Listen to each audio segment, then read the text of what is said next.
Hey there, it's John from Heroes and Legends, and welcome to another edition of This Week in Magic the Gathering. So we have a few things to look at today. We're going to be looking at the Star City Games Open from New Jersey that happened this weekend. This was a legacy tournament, but it had a very diverse field. We'll take a closer look. We'll also look at the newly announced February Friday Night Magic Promo Card, and then we'll do some question and answer, so let's jump right in. We'll start off by looking at the Star City Games New Jersey Open, and this was Legacy, and here we are at the top 8. So first off, congratulations to Tom Keating that won this tournament with actually a very unique deck, Punishing Abzan. So this is kind of a fringe deck. You don't see a lot of this played, and we'll take a closer look in just a moment at the deck list. It's very cool, very intriguing deck. Coming in second was Storm, then we had Miracles, then another Storm, then Lands, then Elves, then Grixis Delver, and then finally another Miracles. So you did have 2 Miracles and 2 Storms in the top 8. However, there was still a pretty diverse field. Now, Miracles did very well. A lot of Miracles decks moved into day 2. I think that was the highest percentage of decks that did move into day 2. So you do see a lot of Miracles as you go down the list here. But there's still a fair amount of diversity, which is pretty exciting. Let's look at the Punishing Abzan deck quickly here, just in case you haven't seen a deck list. But basically what this does is this deck is made to really just lock out other legacy decks. It uses cards like Chalice of the Void and Gaddock Teague to just kind of stop what your opponent's trying to do and slow them down, while it can basically beat them down with Scavenging Ooze, Knight of the Reliquary, even Dark Confidant, and Dryad Arbor. It's got a sketchy matchup against Storm. However, Tom did have to play Storm twice in the top 8 and sideboard very well against it. And you can see the sideboard is very well thought out, very good. You have cards like Agaric Relentless to put more pressure on Storm decks. You have Thalia, which is of course going to make it more difficult to go off. You have Thoughtseize to pick apart the hand. And then you even have things like Leyline of the Void, which is going to really mess around with their graveyard mechanics. So, hey, this deck has always been kind of fringe, but it just won a pretty major tournament. So who knows, maybe we'll see more of it in the future. As far as the other decks in the top 8 go, Lands was the deck here that did the best in the Swiss rounds. We'll take a quick look at that. This is a really cool deck. I mean, nothing too new. We've seen quite a bit of this type of deck, but I will say, if you're trying to put together a legacy deck and you don't have all the pieces, this can be a very expensive one to put together. If you don't have a Tabernacle, it's like an $800 card now, which is insane. But there you have it. So that is the Star City Games Legacy Open. Now let's move on to the Friday Night Promo Card, and this is the art from it. This is the February card, and it's really beautiful art. I just wanted to showcase that for just a second before we look at the card. And of course the card is a Clash of Wills, so really nice looking Clash of Wills there. Of course we'll have the foil treatment, and you get the Jace quote there, which is cool for flavor. Really nice card. I really like this one. Maybe not quite as macabre as some of the last few ones we've seen, but very cool card. I like it a lot. And finally, let's move on to questions and answers. So I first did this segment last week as part of the 1,000 subscribers celebration.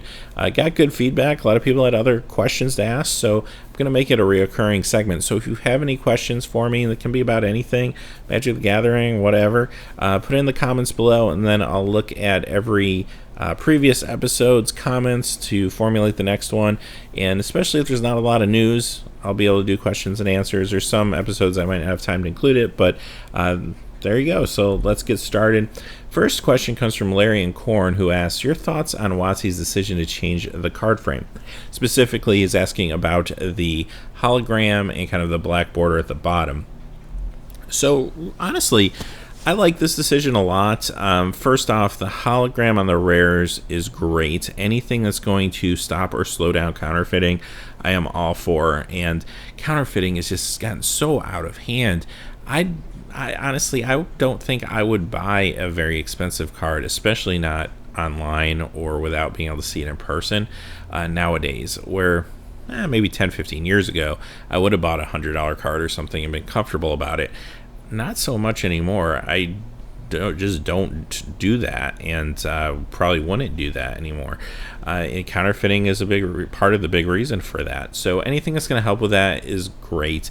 As far as the actual aesthetic design goes, I think it looks nice. I like it. I kind of think it looks very striking, and also it's easier to read the information at the bottom. So if you've ever tried to look at a card and trying to look at the date, and you're not in a very well lit room, and you're looking, especially green, it's hard to see. You can kind of see from the example there. It's hard if you're sorting cards and you don't have a lot of light. Sometimes that can be a pain. This really shows up nicely with the white on black. It's a lot easier to see. So yeah, I like it a lot. I think it was a good choice going forward. Next is Brian Clem's question, and he asks, what are some of your favorite commanders? So I picked out a handful here. We'll go through them kind of quick. Last week I talked a bit about Zur the Enchanter, so I won't go into a lot of detail this week on him. But another one for monocolor, I like Kira Great Glass Spinner. Just if you have any sort of tribal or creature-based theme, Kira can really make things very difficult for your opponent to deal with your creatures, and I just really kind of like that concept. Edric, Spymaster of Tress, is one of my favorite double color commanders. This one's Simic, of course, and he's helping you draw cards, and I like to draw cards, so that's why he's a good choice. And last two commanders, they only cost 3, so they're very cheap. You can get them out pretty quick and do some damage. Just kind of like those type of cards. Earl the Miststalker, this one's a little more expensive. This is a tricolor commander, but very similar to Zur. You can play kind of an aura theme with Retether and stuff, but you're doing it in different colors this time, which is kind of cool. So you get to use different types of auras, and it's just a different take on that type of deck. Kalia of the Vast, another 3-color deck, and I just like the fact that you can play either an Angel, Demon, Dragon, or any combination of the 3 themed commander deck, and she's an awesome commander in all those cases. So you can just start putting those creatures right into play, tapped and attacking. It's just really cool.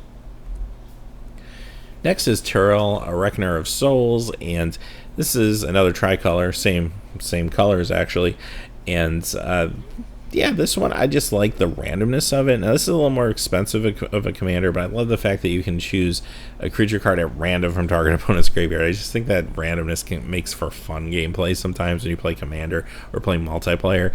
Obviously, you can stack the deck because you're picking which graveyard, but at the same time, you might get something you don't really have much use for that particular time around. So I like it. I think it's just a lot of fun.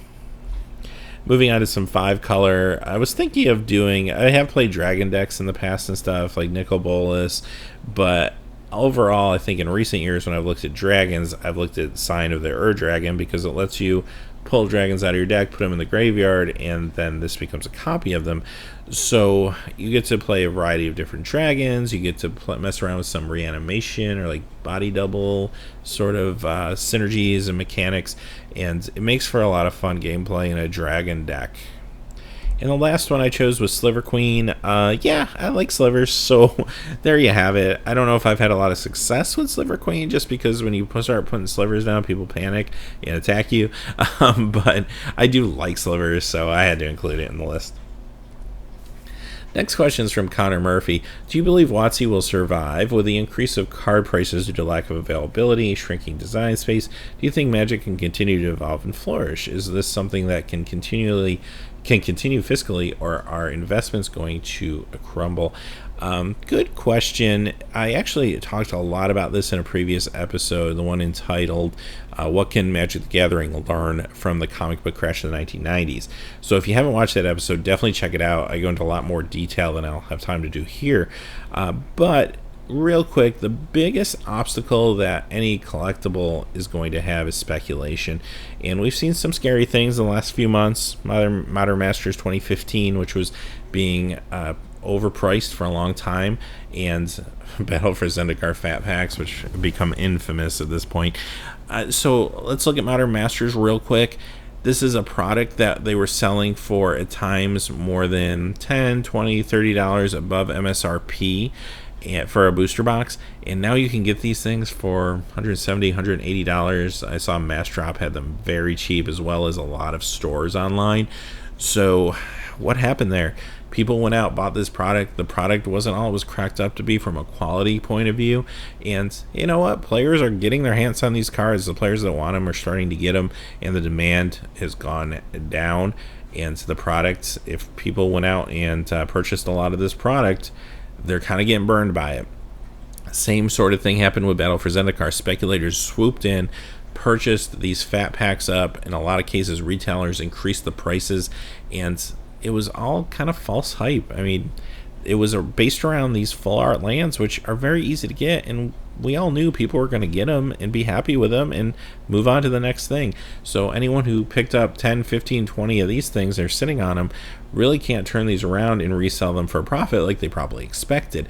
And that type of thing is going to lead speculators to get out of the market, which is not a bad thing. But the problem is that the company needs to understand that a lot of their sales that maybe have been over the recent couple of years were coming from these speculators who might now make a quick exit. That's how a bubble bursts, and that's when things get bad for big companies. So WotC hopefully is smart enough to recognize speculation as far as their growth and their output. If they do, they're going to be just fine. I mean, look, the comic book industry's still here. The sports card industry, which also went through the similar thing in the late 80s, early 90s, they're still here. Magic will still be here, but the market may be very different in another 5, 10, 15 years that we recognize it as today, and it might not be quite as lucrative in some ways for some of the speculators. So having said that, I think there's a lot of design space still out there for Magic. There's still a lot of things, either old designs that can be brought back in a new way, and we see that happening all the time, and there's a lot of boundaries they have not yet crossed that they are holding back a little bit. One great example is I saw a thread by a Reddit user who created a Star Wars themed Magic set, did the whole thing. It looked amazing, but it really was an example of if someday WotC wanted to do a licensed themed set of Magic, they could. And that's something, they're not concentrating on right now. They're concentrating on their own characters, their own lore, their own development, and that's great. But someday there's another avenue you could go, which could open up a lot of possibilities. So things like that, I think Magic will be around for a long time. I just think it's a good game. I don't think it's going anywhere. And there's just so many different ways to play, from limited to vintage to commander to cube, that it's going to be here. Will it be as big? Will there be as many product releases, maybe 20, 30 years down the road? Maybe not. We might be reaching the peak of this product with speculation and everything. But at the same time, it's still going to be strong. I don't think it's going away quite yet. Last question, Legendary Hero number 7 asks, would you ever do podcasts with other YouTubers or subscribers? That's a great question, and something I would like to work out at some point. I know this show is kind of like a mini podcast, sort of. I don't really consider it a podcast. I know there are solo podcasts, obviously, like Mark Rosewater's, but I really would like to do a podcast someday with at least one other person and have a discussion. Having said that, it's difficult to work out, especially with other YouTubers or people that you don't have a lot of contact with. I mean, you have scheduling issues, technology issues.